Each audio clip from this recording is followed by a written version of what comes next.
But the Bureau before the Ministerial Council, for those who have been in the Bureau before, we used to have an agenda which was, the President's report, the Treasurer's report, the Secretary General's report. It was very stiff up to 2-3 years ago. And ever since we discussed also with Lord Bonas, with other leaders in the Parliamentary Assembly, we thought, let's use the opportunity of the Bureau prior to the Ministerial Council to have a discussion around leaders, an open-ended discussion, similar to the one you've had today, exactly to set the tone for the upcoming year, to say these are the things that we should focus on. In the last one we had in Bratislava in 2019, China was the main discussion. And indeed, in that debate, we said that we should find a structure within the Parliamentary Assembly where we can discuss the issue of China.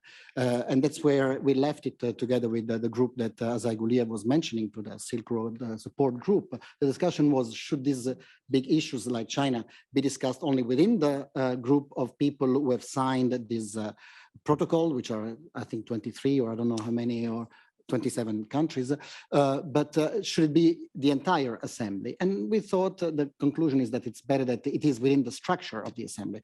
Also, Peter Juliansen has made a call for, let's not to create too many parallel structures. Let's have what we have. We have the Standing Committee, we have the Bureau, we have the ad hoc committees. Let's discuss the issues of the Parliamentary Assembly within these bodies. And I totally agree with that. I think we should do that.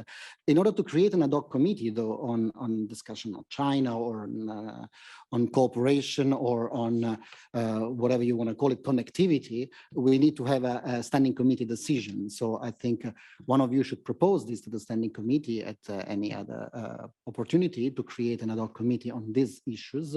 And then the standing committee should adopt it by consensus -1. And then we would have a body. If we do not have consensus -1 to have a body where we discuss this, then it can be discussed in the normal settings, in the plenaries, in the standing committee, in the Bureau, in all the assemblies articulation. So I would support that. Now, I'm supposed to give you a list of the activities, but you have the paper in front of you. The president said it's not exhaustive. It's more or less what are the statutory meetings that are upcoming next year.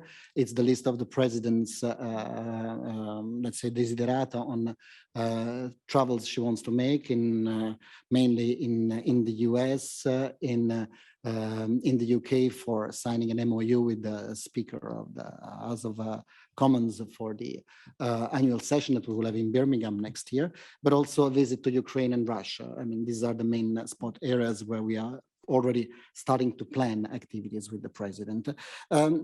There are many ideas floating within the assembly on what can we do next year. Of course, now we have 4 minutes to go, so we're not going to discuss them all now. I would like to reiterate what I said already at the Standing Committee. I think we are in the middle of a pandemic. There are many challenges. It's difficult to travel. Let's try to see where we can add value as Parliamentary Assembly. Let's try to prioritize. Let's try to focus on quality rather than quantity. I know that many of the newly appointed special representatives, I know that many of the new members of the committees are willing to take on initiatives, are willing to put on ideas to us, and we are ready to implement as much as we can from the Secretariat point of view. But just bear in mind the lack of resources, the difficulties in traveling in this period, the difficulties that we have with the COVID pandemic. And again, the main priority should be, where do we add value? So let's not have an assembly a la carte, as I said, where anyone who has a nice issue brings it up and then we have to run and implement it. But let's have this bureau, and you are the political leaders here, set the tone for the incoming year and say, okay, let's focus on those 3-4 activities, and let's have all the assets of the assembly, which is the leadership, and the international secretariat, which is at the service of the leadership, try to implement those activities. 2 words on the upcoming election observation missions. Thank you very much, Pascal Aliza, for your offer to observe the elections in France. I would support that idea. This is something that we've been thinking of, to maybe observe the parliamentary elections in June in France.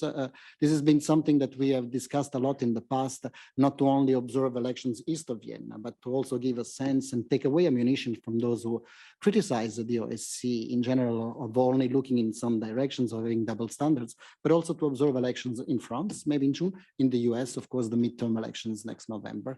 So these are 2 of those, let's say, Western countries or countries east of Vienna, where we plan to observe elections next year. But of course, this is the decision of the president and the Bureau ultimately. We also plan to observe the elections in Hungary in April and in Bosnia-Herzegovina in October.